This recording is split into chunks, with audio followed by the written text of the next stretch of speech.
Hello and welcome to Science in 5. I'm Vismita Gupta Smith, and this is WHO's Conversations in Science.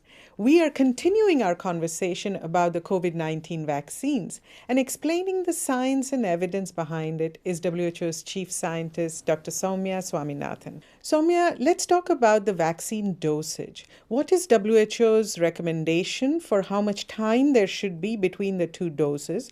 And what if I can't make it to my second dose? Or what if I miss my second dose altogether? This is an important question. There are so many vaccines now under development, and each of them is being given at slightly different dosing schedules. Most of the vaccines that are being developed need at least 2 doses, but there are some single dose vaccine candidates as well. The interval between the doses depends on which vaccine you're getting, and the local authorities, the government, would have made a guideline and would inform you about when the second dose is due. Most of the 2-dose vaccines currently are being given between 3 to 4 weeks between the first and the second dose, but there is some data from some vaccines like the AstraZeneca vaccine where delaying the second dose go up to 12 weeks actually gives a better immune boost. Now, in terms of missing the second dose or being delayed, it's important to get the second dose if the vaccine is a 2-dose schedule. It doesn't matter if it's early by a few days or late by a few days or even a couple of weeks. It's important to go back and get that second dose because the first dose actually presents this new antigen to the immune system to prime it. And the second dose is the one that really gives a boost to the immune system so that the antibody response as well as the T-cell mediated response, they are very strong, and they also develop a memory response which then lasts for a long time, so that when the body sees this antigen again, this virus protein again, it knows that it needs to react quickly. Soumya, can these two doses be from two different manufacturers? Again, the science is changing and evolving, and the knowledge base is growing. There are now clinical trials ongoing in some countries that are looking at interchangeability, which means the first dose with one vaccine and the second dose with a different vaccine, maybe even a different platform vaccine.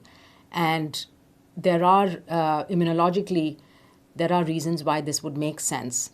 However, at the present time, there isn't enough data for us to recommend this type of interchangeable 2-dose schedules. And so, for the time being, the policy advice that WHO has put out, which is the SAGE guidelines on how to use vaccines. We've done it for the Pfizer vaccine, the Moderna vaccine, the AstraZeneca vaccine, and currently SAGE is reviewing the data from the other vaccines that are in the pipeline.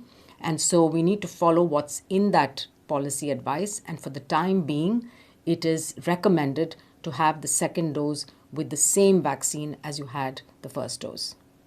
Soumya, these vaccines for COVID 19 have been developed with unprecedented speed. How have we ensured that there are no long term effects of these vaccines?